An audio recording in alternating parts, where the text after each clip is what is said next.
Okay, so let's talk this over with Brian Windhorst, ESPN NBA insider and host of Brian Windhorst and the Hoop Collective podcast. So, Brian, is the Supermax working in your mind? Kinda, Ryan. As you said, it was wonderful for people in Portland, even for the people in the fans of Oklahoma City. Russell Westbrook re-signed, and then they were able to trade him for great value because of his contract, because his contract kept him under for so long. There was no stress with the Golden State Warriors. Now, that's a big market, but there was no stress when Steph Curry came up. He immediately re-signed and stayed put. He has a Supermax contract as well. I think what we're seeing here is that it doesn't work in all situations. The Supermax is not a panacea. Paul George, for example, he could have stayed in Indiana and signed the Supermax. He demanded a trade. Still ended up signing a long-term contract with the Thunder. Okay, everything's fine, right?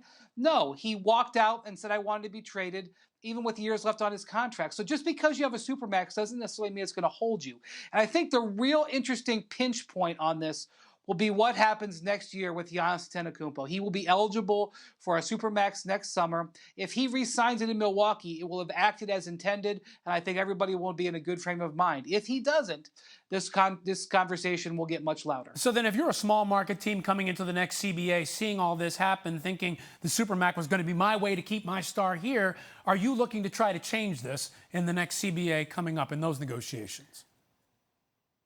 Well, this is interesting. So Mark Cuban just wrote a blog about this week, and where he said that it's basically a mistake to think that we're going to be able to put in rules that are going to force players to stay put. That the new reality is that players are going to move around, and that players are not going to want to spend their whole life and career with one team. There's no more Dirk Nowitzki's is essentially what he's saying. Just like in other fields, you wouldn't expect one of the top programmers coming out of Stanford to commit to one company for the next 40 years of his career. You can't expect it from players.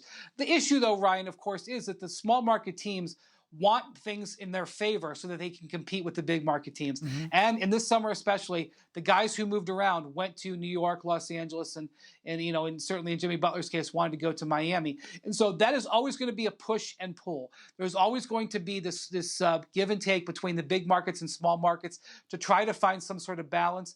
There will be corrections and deactivations, but this is just what the NBA is. If you want to have a 30-team league, right, and you want to have teams in Memphis and Utah, this is how you're going to have to go. What about those mid-level player arguments, the one that we heard earlier, that these big deals are taken away from that mid-level, that middle-class pool?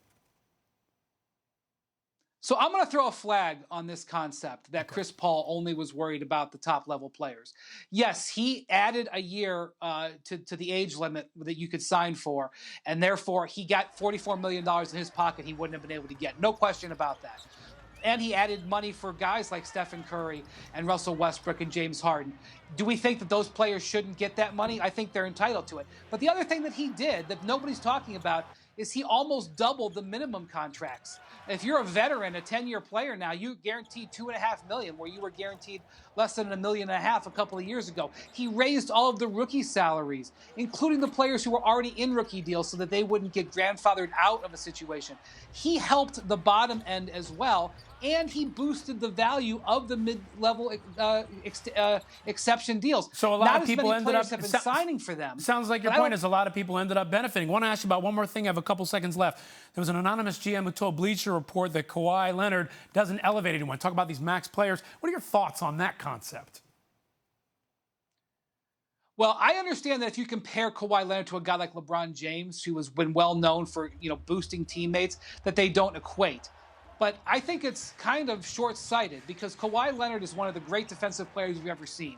He elevates all of his teammates on the defensive end of the floor.